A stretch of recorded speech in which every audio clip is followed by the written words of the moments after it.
Garrett Vanderbilt believed he owned the world, and for a man of his stature, it was an easy assumption to make. Tonight he stood on the marble terrace of his prized Malibu villa, a glass of vintage scotch in one hand, and his stunning new mistress Brielle in the other. He was about to unveil her to his inner circle, solidifying his new life in the very place he'd built his empire. But Garrett was about to learn a brutal lesson in ownership. He might have the deed, the staff, and the security codes, but he didn't have the most important thing, the keys. And the woman who held them, his forgotten ex-wife, was about to unlock his spectacular downfall. The villa was not a house. It was a statement, perched on a dramatic Malibu cliffside. The Aegean, as Garrett Vanderbilt had christened it, was a monument to his own genius. Its walls were glass, its floors Italian marble, and its infinity pool bled seamlessly into the vast indifferent blue of the Pacific Ocean. It was a structure designed to dominate the landscape, much like the man who owned it. Tonight, the Aegean was humming with the low thrum of expensive ambition. Garrett, a titan of private equity, with a jawline as sharp as his business acumen, surveyed his domain. He was a man forged in the crucible of hostile takeovers and billion-dollar deals, and he saw everything and everyone as an asset to be acquired and managed. His latest acquisition was Brielle Monet. Brielle was 24, a sun-kissed whirlwind of social media savvy and breathtaking beauty. She was everything his ex-wife Josephine was not. Where Josephine was quiet reserve, Brielle was vibrant noise. Where Josephine was classic literature, Brielle was a trending hashtag. She was a living, breathing testament to Garrett's post-divorce virility, a gleaming trophy to place on the mantle of his new life. Is it everything you imagined? Garrett's voice was a low purr, his arm possessively tight around her waist. He gestured with his scotch glass towards the setting sun, which was painting the sky in fiery strokes of orange and purple. Brielle leaned into him, the silk of her emerald dress whispering against his tailored suit. It's more Gary. It's a dream. I can't believe this is your home. Our home, he corrected smoothly, the word tasting foreign and exciting on his tongue. For tonight, at least, I want everyone to see you here, to see us here. This party was not just a party, it was a coronation. Garrett had invited the board of Vanderbilt Equity, a handful of rival CEOs he wanted to intimidate, and a smattering of influential West Coast tastemakers. The message was clear. Garrett Vanderbilt was not diminished by his recent highly publicized divorce. He was reborn, upgraded, more powerful than ever. Brielle was the walking talking proof. She giggled a sound like wind chimes. They're all going to be so jealous. Let them be, Garrett said with a wolfish grin. Jealousy is just the price of admission to my world. He led her through the sprawling open-plan living area, pointing out the curated art on the walls, a Rothko here, a de Kooning there. He spoke of their monetary value, not their beauty. He showed her the climate-controlled wine cellar, boasting about a bottle of 1945 Romanée Conti he'd outbid a Russian oligarch for. Everything was a conquest. Brielle was suitably impressed, her eyes wide. She ran a hand over a cool granite countertop in the state-of-the-art kitchen. Did she decorate this place? The question was hesitant, a tiny crack in her perfect facade. Garrett's smile tightened almost imperceptibly. Josephine, no. She had different tastes, more traditional. I had the entire place gutted and redesigned after she left. This is all me. Clean lines, no clutter, no history. He had made a point of erasing every trace of his 12-year marriage from the Aegean. He'd ripped out the rose garden Josephine had meticulously cultivated and replaced it with a minimalist Zen rock garden. He'd torn down the library she adored to make way for a high-tech screening room. He believed he had scrubbed her from the very foundations of the building. He was wrong. As the first guests began to arrive, their expensive cars winding up the long, cypress-lined driveway, a subtle change occurred in the house. A single, almost inaudible chime echoed through the integrated sound system, a sound Garrett didn't recognize. He dismissed it as a glitch. Then, as he was holding court with a tech mogul, regaling him with the story of acquiring the villa, the temperature in the room dropped by a few degrees. A sudden, inexplicable chill swept through the warm California air.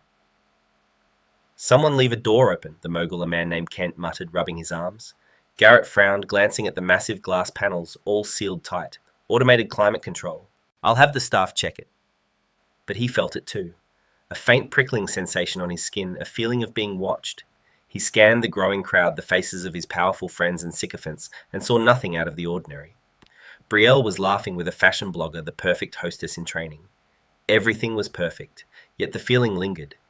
It was as if the house itself was sighing around him its new sterile identity, a poorly fitting suit over an older, more resolute frame. Garrett, a man who prided himself on controlling every variable, felt the first tiny tremor of an earthquake he couldn't see. He took a fortifying gulp of his scotch and pulled Brielle back to his side, her warmth a temporary shield against the encroaching cold. He was Garrett Vanderbilt. This was his villa. Nothing and no one could take that from him. The divorce had been surgical brutal, and in Garrett's opinion, exceedingly generous. He had given Josephine their sprawling estate in Connecticut a significant portion of his liquid assets and an alimony agreement that would ensure she never had to work again. He considered it a severance package. He was terminating her role as Mrs. Vanderbilt, and he was paying handsomely for a clean break. The one thing he had fought for, the one non-negotiable asset, was the Aegean. But why Garrett? Josephine had asked, her voice calm and measured in the sterile conference room of her lawyer's office. Her composure had always unnerved him. There were no tears, no histrionics, just a quiet, piercing intelligence in her grey eyes. You know what that land means to my family. It means you were land-rich and cash-poor, he had retorted, his voice sharp. I saved your family's legacy from crumbling into the sea. I bought that land fair and square from your father's estate when they were on the verge of bankruptcy. I built that masterpiece on it. It's a symbol of my success, not your family's decline. It was the truth, or at least his version of it. The Devereaux family had owned that stretch of Malibu coastline for generations. It had been a wild, untamed piece of land with a small weathered cottage where Josephine had spent her childhood summers.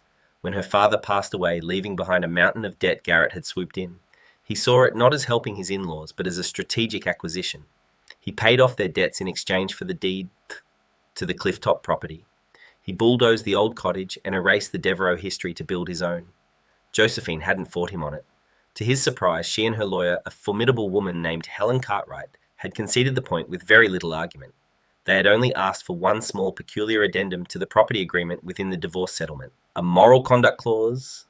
His own lawyer, a bulldog named Peterson, had scoffed. It's unenforceable, archaic nonsense. The clause drafted by Cartwright was specific. It stipulated that the property, given its historical connection to the Devereaux family, should not be used in a manner that would bring public disrepute or scandal upon their name. It was vague, poetic, and as far as Garrett's legal team was concerned, utterly toothless. What constituted disrepute in modern-day Malibu? Let her have it, Garrett had instructed Peterson. It's a sentimental token, a way for her to feel like she didn't lose everything. It costs me nothing and makes her feel better. Sign it. He saw it as a pathetic attempt by Josephine to cling to a piece of her past. He underestimated her. He always had. He saw her quiet nature as weakness, her intelligence as a quaint hobby.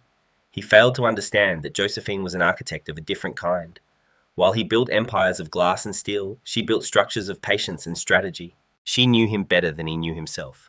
She knew his arrogance was not a character trait. It was a foundational flaw, a load-bearing wall just waiting for the right pressure to be applied. The moral conduct clause was not a sentimental token. It was a time bomb.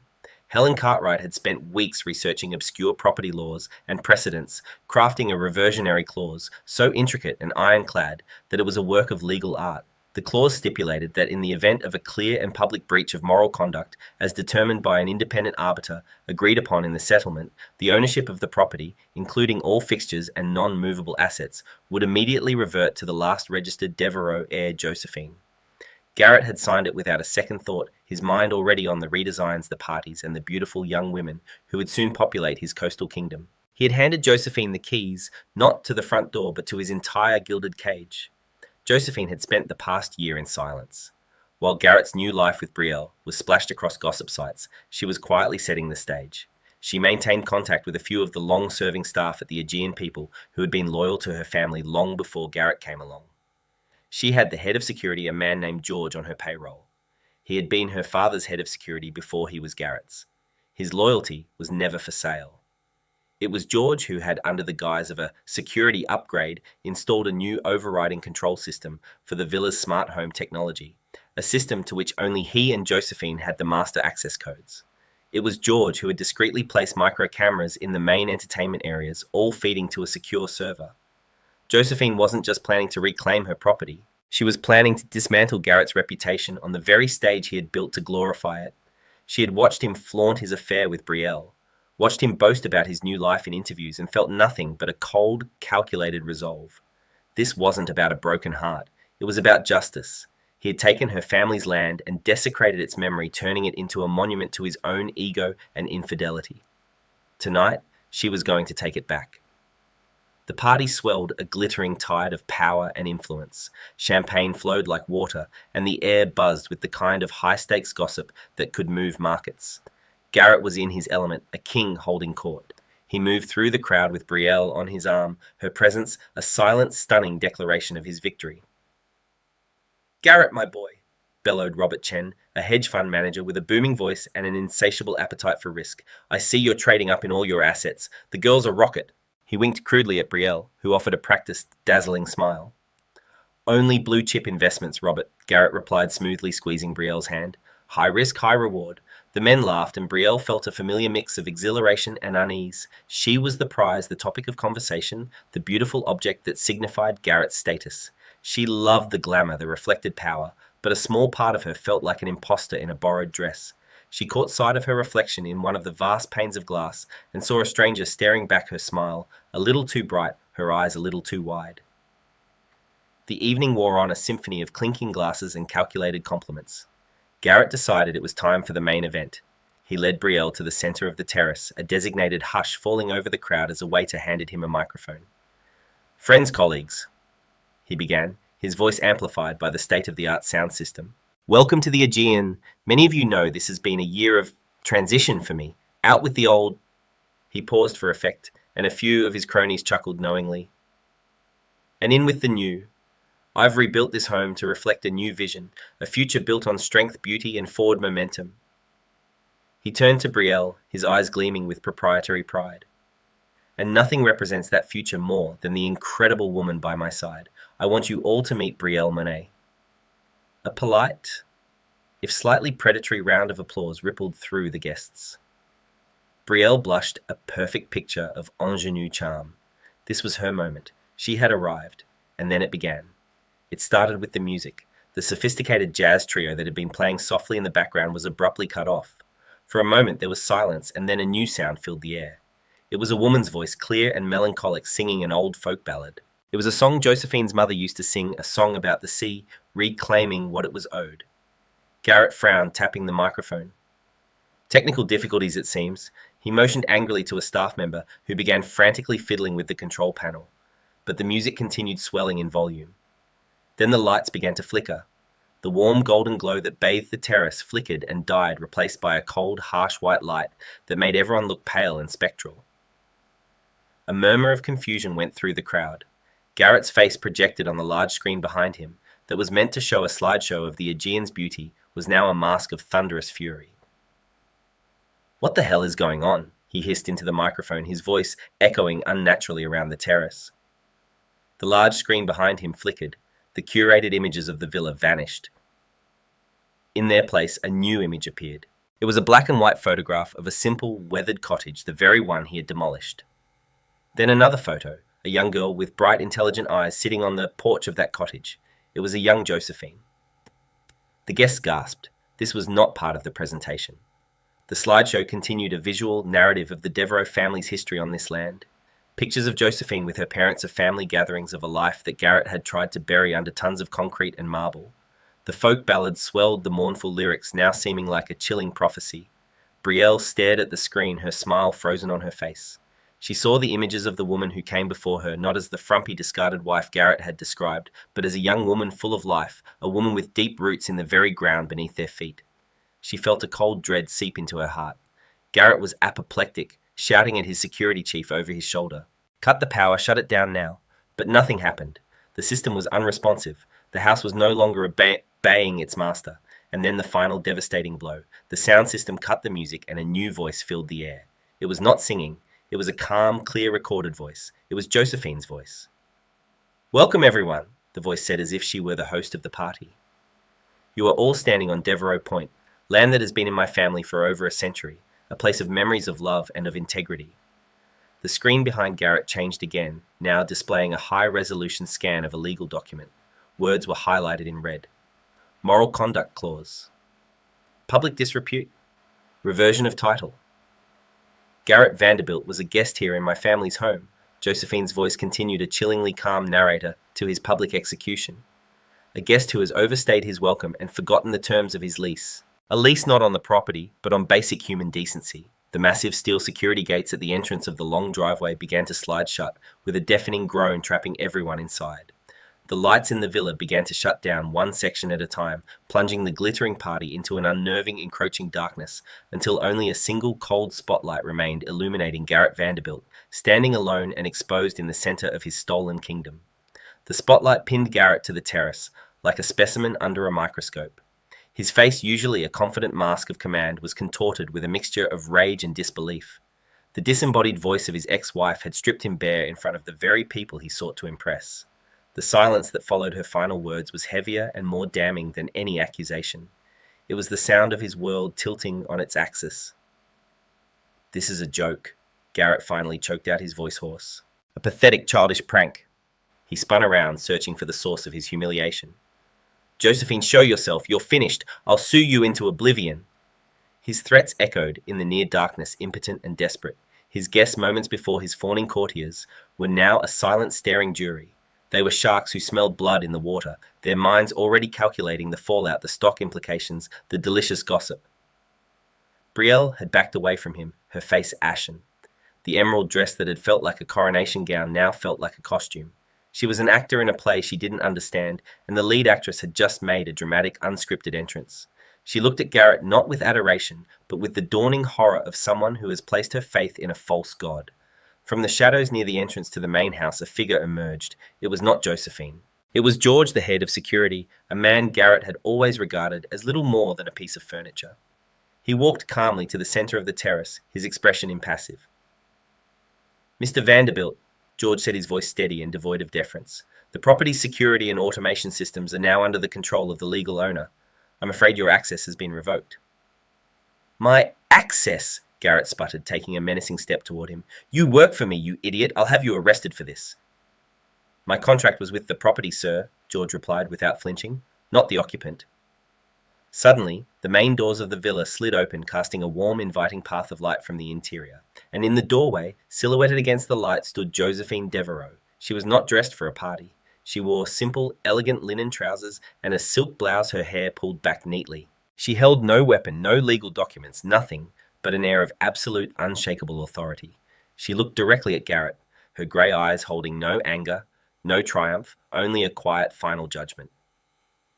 "Hello, Garrett," she said, her voice, the same one they had just heard over the speakers, but now it was live, present, and utterly in control. "You seem to be having trouble with the house. Perhaps the owner should take a look." The word owner hung in the air, a guillotine blade ready to drop. Garrett stared at her, his mind struggling to process the reality of the situation. You can't do this. That clause, it's meaningless." "Is it?" A second figure appeared behind Josephine. It was her lawyer, Helen Cartwright, holding a tablet. "Mr. Vanderbilt, perhaps you'd like a refresher."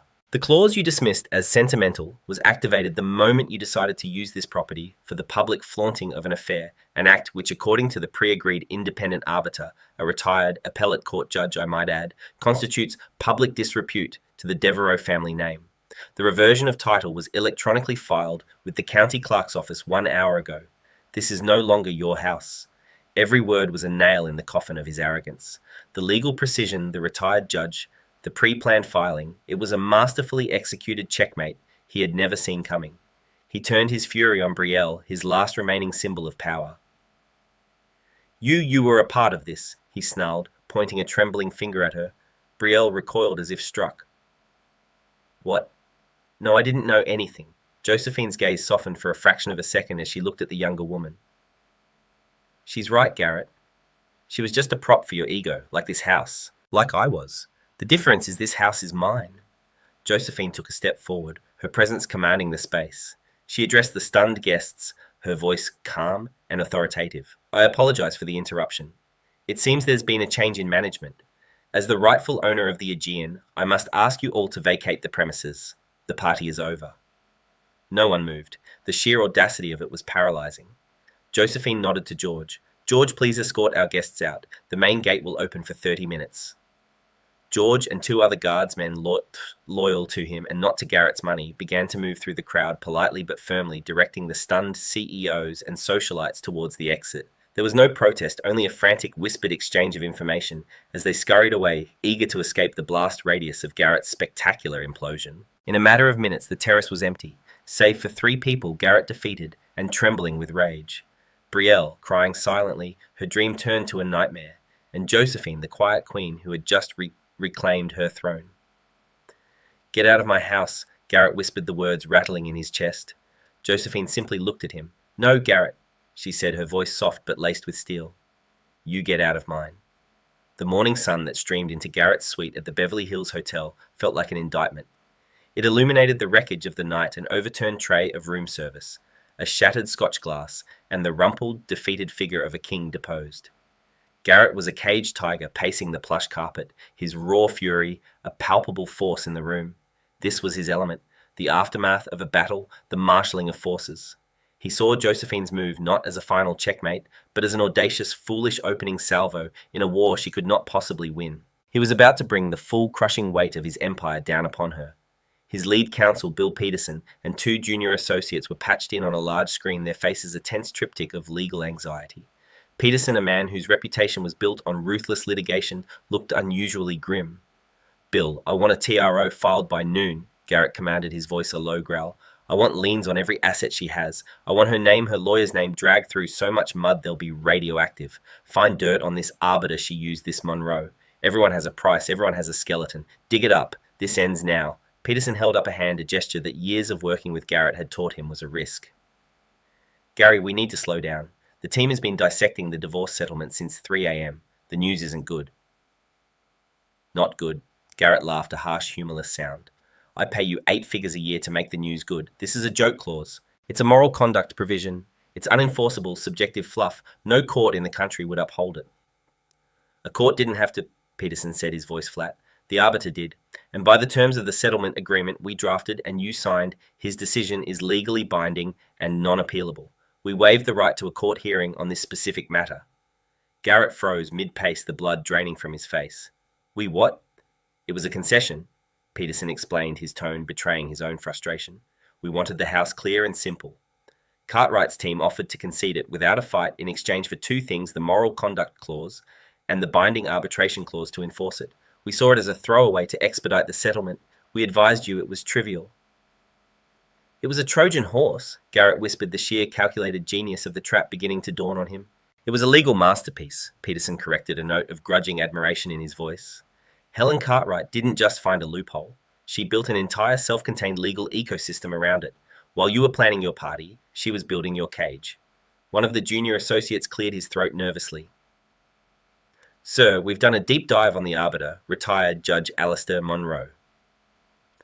"And," Garrett snapped, "what's his weakness?" "He doesn't appear to have one," the associate stammered. "He spent 30 years on the Ninth Circuit Court of Appeals. He's famous for it.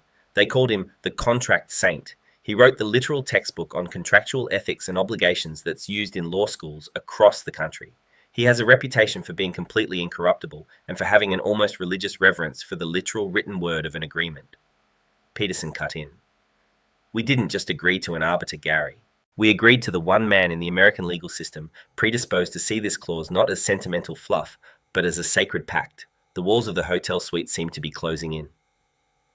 "So what did she prove, that I have a girlfriend? This is Malibu, not a monastery." "She proved it with your own words and your own systems," Peterson said, the final pieces of the puzzle clicking into place with sickening finality. Cartwright's petition to the judge included a comprehensive file. Time-stamped security footage from the villa, footage from the system your man George controlled of you and Ms. Monet in compromising situations. Transcripts of your speech at the party where you publicly dismissed your marriage as the old and flaunted Ms. Monet as the new. She even included a dozen sworn affidavits from the catering staff who overheard your more colourful boasts. You didn't just breach the clause, Garrett. You took a blowtorch to it, in public, on the property in question. You handed them the perfect case on a silver platter. Across town, in a serene sunlit office in Century City, the atmosphere was one of quiet completion. Josephine Devereaux sipped a cup of tea, while Helen Cartwright coolly archived the stream of frantic, threatening emails coming from Peterson's firm. "They're threatening to sue for tortious interference, fraud, emotional distress. It's quite a list," Helen noted with the calm amusement of a player who has already won the game. They're just firing cannons into the dark, Josephine replied, her composure absolute. We operated entirely within the four corners of the document. Let them spend millions making noise. It won't change the outcome. The true devastating scope of Josephine's plan went beyond just reclaiming the land. It was about the assets. Helen pulled up a subclause on her tablet, one buried deep within the property section of the settlement. The fixtures and non-movable assets provision, Helen said, smiling faintly. Garrett was so focused on the land deed, he never paid attention to the definitions. He never reads the fine print, Josephine said. He considers it beneath him. Well, this fine print is about to cost him dearly, Helen continued. By legal definition, a fixture is anything physically attached to the property in such a way that its removal would cause damage. We're not just talking about cabinets and light fittings, we're talking about the entire integrated smart home network, the custom-built temperature-controlled wine racks in the cellar, the multi-million-dollar security grid, the professional-grade kitchen appliances, even, and this is my personal favourite, any piece of art that is physically bolted or secured to a wall. Josephine thought of the massive de Kooning painting, the centerpiece of Garrett's collection, which he'd had mounted with a museum-grade security frame drilled directly into the load-bearing wall of the main living area. He had done it to protect his asset from theft, but in doing so, he had legally made it a part of the house. A part of her house. The phone on Garrett's hotel desk buzzed. It was Peterson again. His face on the screen was pale, defeated. The art bill, Garrett said, his voice a low, desperate plea. The renovations, the furniture. I poured over $50 million into that place. She can't keep that. That's grand larceny. It's not larceny, Garrett. Peterson's voice was weary, stripped of all its bluster. It's that fixtures clause. The de Kooning is hers. The sound system is hers. The entire $500,000 kitchen setup is hers. Anything you can't pick up and carry out without a toolbox legally conveyed with the property. There was a long, heavy pause. I've never seen anything like it.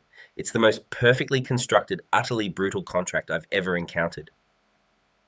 This is theft. Garrett roared, slamming his fist on the table, the sound barely registering. Peterson's voice was almost a whisper. No, Garrett. It's your signature. Garrett sank into a chair, the phone slipping from his grasp. The fight was gone, replaced by a cold, terrifying vacuum. He was a man who had moved mountains with his wealth and bent the world to his will with his power. But he had been defeated. Not by a rival corporation, not by a market crash, but by a few paragraphs of text on a piece of paper he had been too arrogant to read. He was trapped, and the bitterest irony of all was that he himself had forged the bars.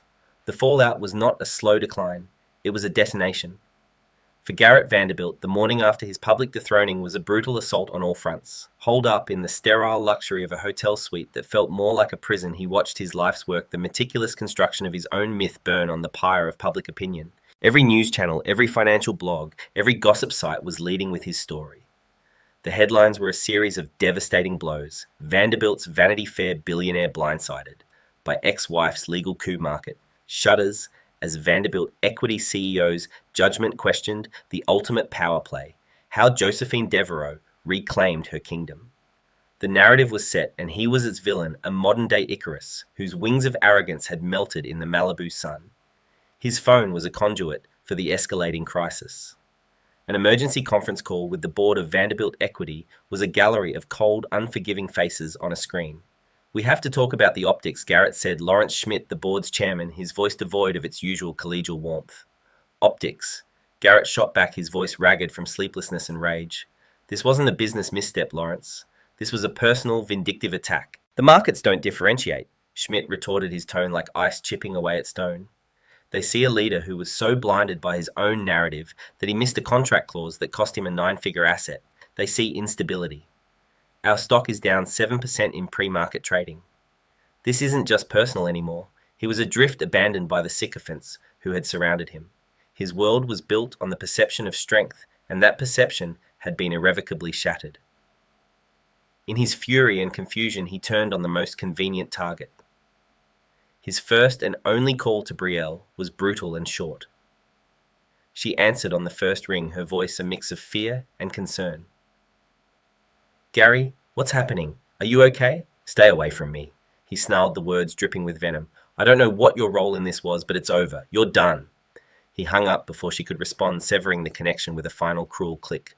In his paranoia, he couldn't conceive that he alone was the architect of his downfall. Someone else had to be complicit, and she was the easiest to blame. For Brielle, that click was the sound of her world ending.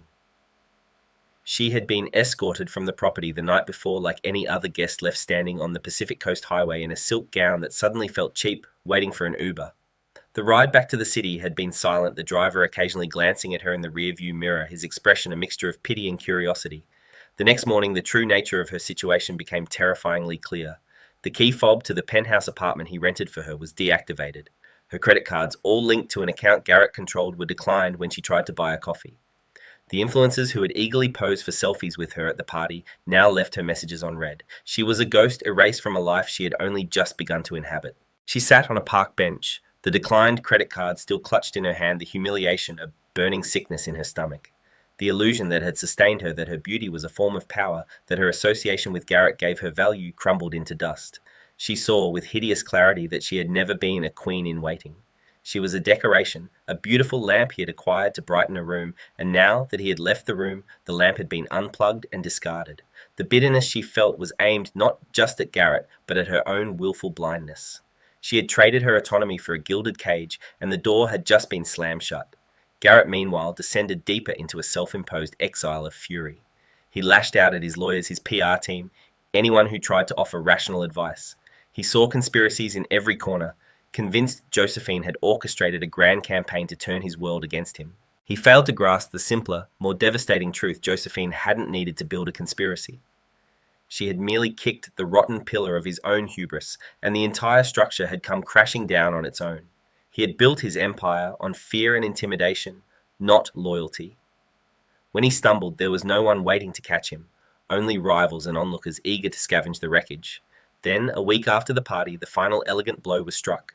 It came not in the form of a lawsuit or a market downturn, but on the glossy pages of Global Architect Digest. The feature was titled, "Devereaux Point, a Legacy Reclaimed." The article was a masterpiece of narrative control. Josephine, photographed in the warm light of the restored library, spoke not a single word about her divorce or Garrett. Instead, she spoke with passion and eloquence about her family's century-long history on the land. She detailed her vision for the Aegean's future, not as a private residence, but as a non-profit foundation. "This land has always been a source of inspiration," she was quoted as saying, her voice in print as calm and measured as it was in person. "My goal is to restore that spirit. We are stripping away the cold, impersonal surfaces and creating a space that fosters creativity and thought. The Devereaux Point Foundation will be a haven for artists, writers, and scientists, a place to build, not just to own." The article painted her as a graceful visionary, a philanthropist, rescuing a piece of California's soul from the clutches of commercialism.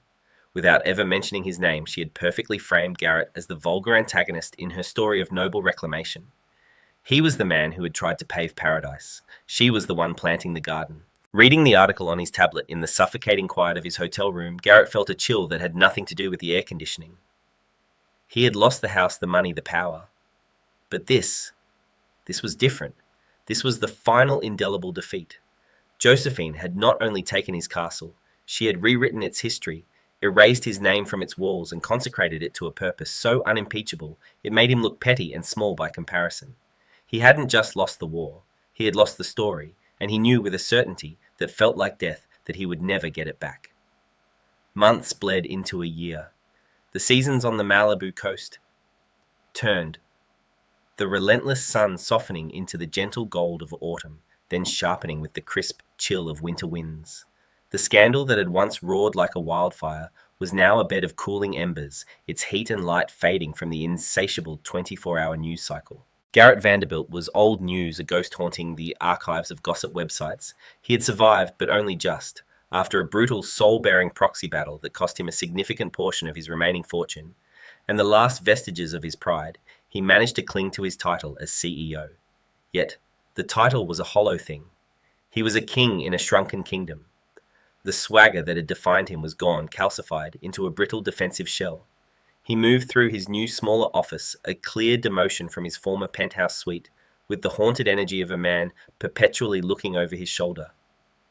He saw betrayal in every shadow and conspiracy in every whispered conversation. The man who once commanded rooms with his presence now seemed to shrink from them. He told himself he didn't care about the Aegean, that it was a tainted asset he was better off without. But he lied. Late at night, fueled by scotch, that no longer tasted of victory, he would find himself scrolling through articles about the Devereux Point Foundation. He saw pictures of the villa, his villa transformed. The cold, sterile white walls were now warmed by vibrant paintings. The minimalist rock garden he'd installed as a monument to his control was gone, replaced by a riotously beautiful garden overflowing with the very roses he'd ordered ripped from the earth. Each image was a fresh torment, a testament to a world that was not only surviving without him, but thriving in his absence. At the Aegean, the atmosphere was one of quiet, joyful industry. The silence of the house was no longer the sterile hush of a museum, but the peaceful quiet of deep concentration, punctuated by the murmur of conversation from the library or the distant notes of a piano from the main salon. The air smelled of salt, blooming jasmine, and faintly of turpentine and linseed oil from the studio of a painter in residence.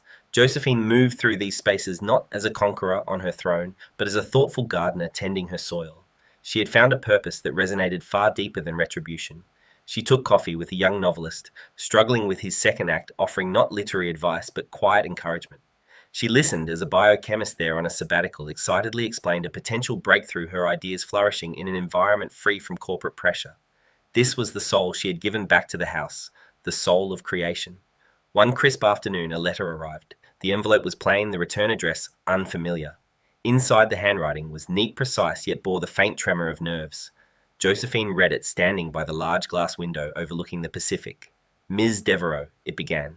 You don't know me, not really, but I was the woman with Garrett Vanderbilt that night. My name is Brielle Monet. I'm writing to you not to ask for forgiveness because I'm not sure what I'd be asking forgiveness for other than my own profound blindness. I allowed myself to be a symbol, a prop in a story he was writing about himself. When that story ended, so did I. I have spent the last year trying to figure out who is left. I'm not writing for pity. I'm writing because I saw an article about what you've done with the house with Devereux Point. You didn't just take it back. You gave it a purpose beyond vanity. And for the first time in a long time, I felt a flicker of something like hope. The raw honesty of the letter struck Josephine. She saw not the mistress, the rival, but a young woman who had been collateral damage in a war she hadn't known was being fought. She saw a reflection, however faint, of her own past self, a woman whose identity had been defined by Garrett Vanderbilt. Josephine folded the letter and after a moment's thought walked to her desk to write a reply. A week later, a modest sedan wound its way down the cypress-lined driveway.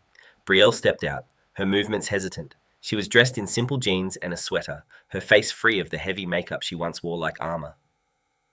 The dazzling camera-ready smile was gone, replaced by a look of vulnerable sincerity. Her eyes scanned the transformed home, a place that represented both her highest ambition and her deepest humiliation. Josephine met her on the path, extending a hand. Brielle, I'm glad you came. Thank you for seeing me, Brielle said, her voice barely above a whisper. This place, it feels different. It feels alive. It's breathing again, Josephine agreed, leading her toward the garden. They walked in silence for a few moments, the only sound the crunch of gravel under their feet and the distant cry of gulls. It was Brielle who spoke first. I needed to tell you. I'm sorry, not for him, but for my part in the disrespect shown to this place, to your family's memory. I never understood. You weren't meant to, Josephine said, her voice gentle, devoid of judgment. Garrett's world is built on surfaces, not foundations. It's easy to get lost in the reflection. She paused, turning to face the younger woman. I believe people deserve a chance to rewrite their own stories. I had to rewrite mine. It seems you are too. Tears welled in Brielle's eyes, tears of relief and recognition. This was an empathy she had never expected. I am, but I don't know where to start. Garrett was so focused on erasing the past, Josephine mused, looking toward the old familiar coastline. I find it's more productive to build upon it, to acknowledge it, learn from it, and then lay a new stone. An idea nascent since she'd first read about the foundation crystallized in Brielle's mind. I know social media. I know marketing. It's what I did. I know how to tell a story online, a real one. I could help you. For the foundation, pro bono. I want to use what I know for something that matters. Josephine studied her, seeing the genuine desire to contribute to build instead of simply being displayed. She saw not a former rival, but a potential ally, another woman seeking to reclaim her own narrative. I think, Josephine said with a small, genuine smile, that would be a wonderful place to start. Later that evening, long after Brielle had departed with a renewed sense of purpose, Josephine stood alone on the terrace. The setting sun cast a warm, benevolent glow across the land. From an open window behind her, she could hear the young poet from the residency program reading his new work aloud to a small, appreciative audience of his peers. The scent of salt and roses filled the air. This was her victory. It was not the hollow thrill of Garrett's defeat, a moment that had passed as quickly as it came. Her victory was this enduring peace. It was the quiet hum of creativity, the earnest conversation with a young woman finding her footing, and the resilient strength of the land beneath her feet. She had not just taken back the keys to a villa, she had unlocked her own legacy. A legacy built not of glass and steel, but of grace, resilience, and the quiet, profound triumph of making something beautiful in a place that had been broken. The house was finally and truly home. So what happens when blinding arrogance collides with quiet, calculated intelligence? The story of Garrett Vanderbilt and Josephine Devereaux is more than just a tale of a billionaire's downfall. It's a powerful reminder that true ownership isn't about deeds, money, or power. It's about understanding respect and the unbreakable bonds of history. Garrett thought he was erasing the past, but he had merely built his glass house on top of a foundation he never bothered to inspect. Josephine taught him, and all of us, that the most dangerous person is the one you underestimate. She didn't just reclaim a house, she reclaimed her story, proving that the most satisfying victories aren't loud and explosive, but silent, strategic, and absolute. What would you have done in Josephine's shoes? Let us know in the comments below. If you were captivated by this story of intricate justice, don't forget to hit that like button. Share it with someone who loves a good story and subscribe to our channel for more tales of when the underestimated finally get their day.